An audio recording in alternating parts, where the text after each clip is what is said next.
اللہ تعالیٰ نے جو انسان پیدا کیے ہیں ان کے مزاج مختلف ہیں. ان میں کچھ لوگ ہوتے ہیں جو قوی ہوتے ہیں ارادے کے، جو فیصلہ کر لیا ڈٹ گئے. کچھ لوگوں میں وہ قوت ارادی اتنی مضبوط نہیں ہوتی، وہ ادھر ادھر سوچتے رہتے ہیں. کچھ لوگ جسمانی طور پر بہت توانا ہوتے ہیں، کچھ لوگ جسمانی طور پر پیدائشی طور پر کمزور ہوتے ہیں.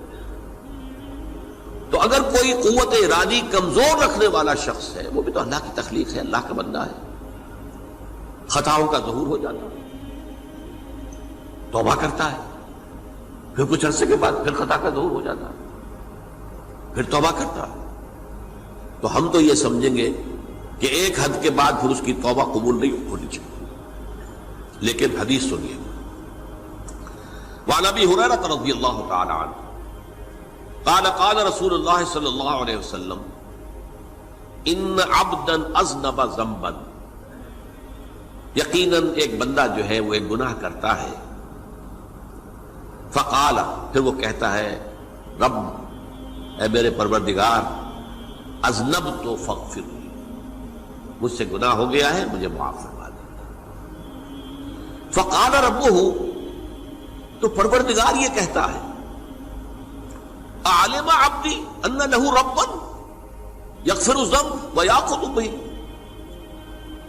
میرا یہ بندہ یہ جانتا ہے کہ اس کا ایک رب ہے جو گناہ معاف بھی کر سکتا ہے اور سزا دے بھی سکتا ہے.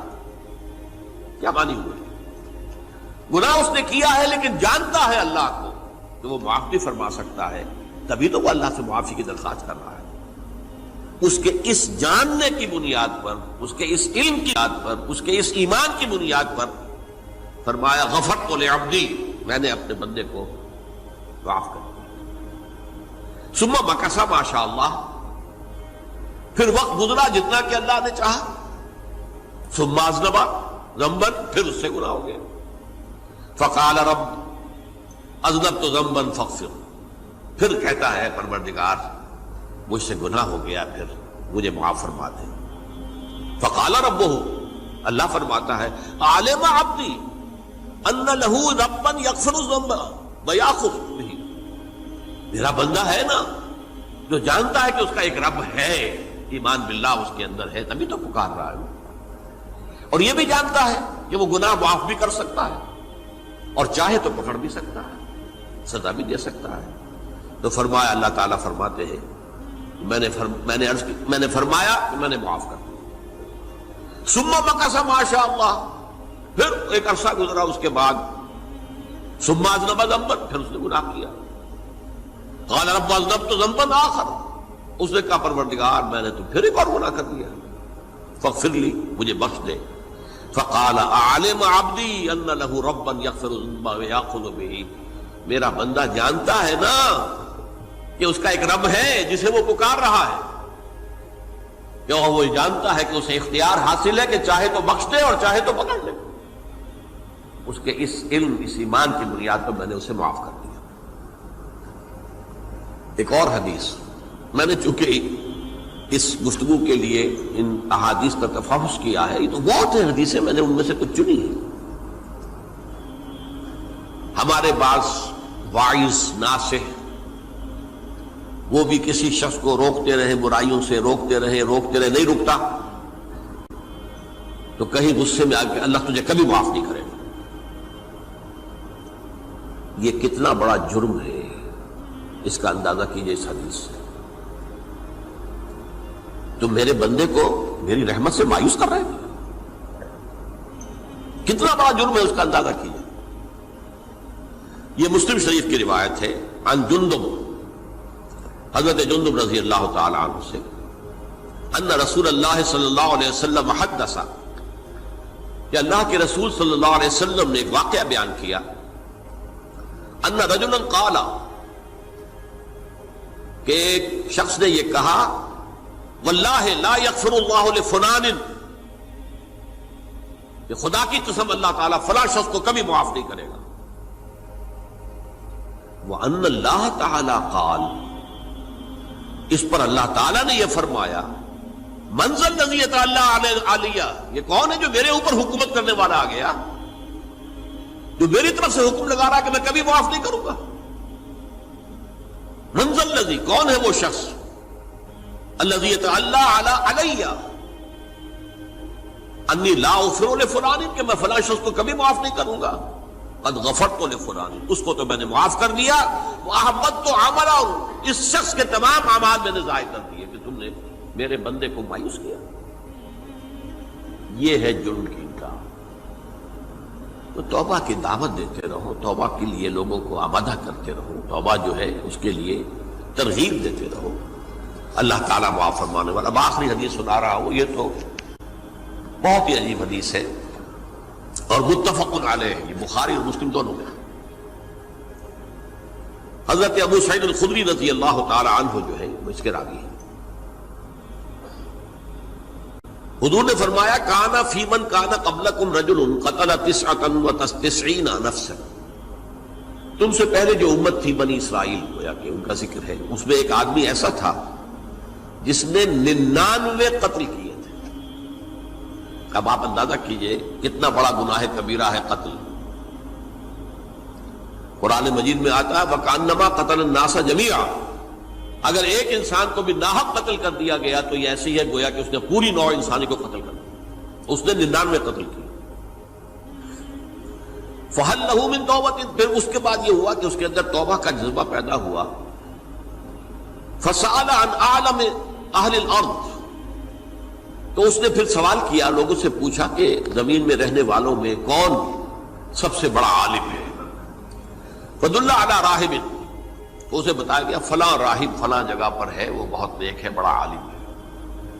فَأَتَاهُ، وہ اس کے پاس آیا، فَقَالَ أَنَّهُ قَتَلَ 99 نَفْسًا فَهَلْ لَهُ مِن تَوْبَةٍ، انہوں نے کہا دیکھیے راہب صاحب، میں نے 99 انسان قتل کیے، اب مجھے یہ بتائیے کہ میرے لیے توبہ کا کوئی امکان ہے؟ فَقَالَ لَا، انہوں نے کہا نہیں۔ فَقَتَلَهُ، اس نے اس کو بھی قتل کر دیا۔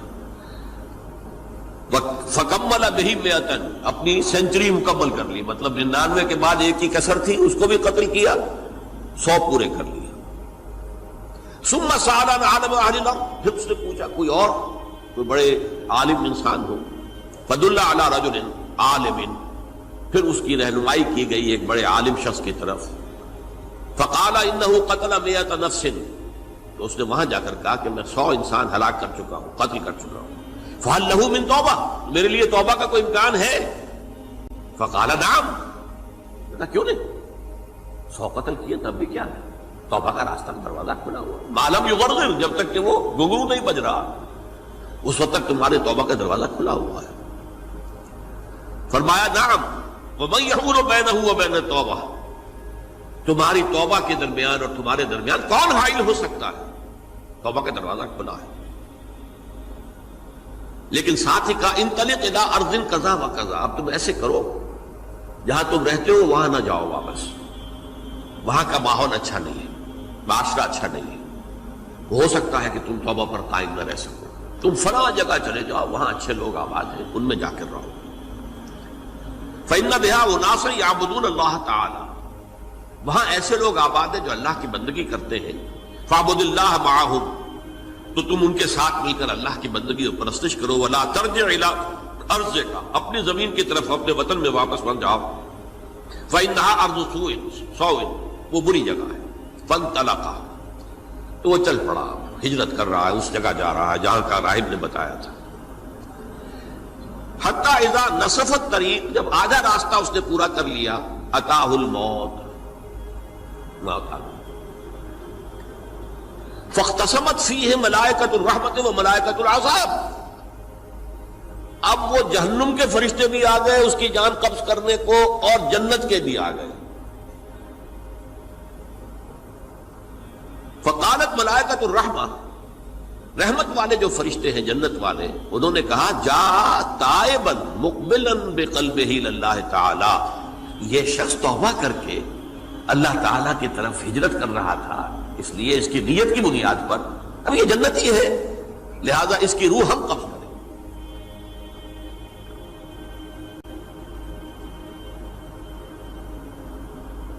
وقالت الملائکۃ العذاب، اور وہ جو عذاب والے فرشتے ہیں وہ کہیں گے انہ لم یعمل خیرا قط، تو نے توبہ کے بعد کوئی نیک عمل تو کیا ہی نہیں، تو کس بنیاد پر اس کو تم جنت میں لے جاؤ گے؟ اس کو تو دوزخ میں جانا چاہیے۔ فاتاہ ملک فی صورت آدمی، تو ان کے پاس اللہ نے ایک اور فرشتے کو بھیج دیا آدمی انسانی شکل کے اندر، فجعلوہ بینہم، تو ان فرشتوں نے کہا بھائی ہمارا فیصلہ کرا دو، اس کی روح ہم لینا چاہتے ہیں یا ہم لینا چاہتے ہیں، انہیں حکم بنا لیا۔ فقال قیسوا ما بین الارضین فإلی ایتہما کان اقرب، کہ تم فاصلہ ناپ لو جہاں سے وہ چلا ہے اور جہاں جا رہا تھا اور یہاں اس کی موت ہو رہی ہے، تو کون سا فاصلہ زیادہ ہے؟ جب ناپا گیا، بلکہ ایک حدیث میں آتا ہے کہ اس پر اللہ نے زمین کو جو ہے حکم دے دیا، ایک طرف والی زمین تو سکڑ جا، دوسری والی جو ہے تو پھیل جا، تاکہ وہ جو جدھر جو جا رہا تھا وہ زیادہ قریب ہو جائے بنسبت اس کے کہ جہاں سے وہ چلا تھا۔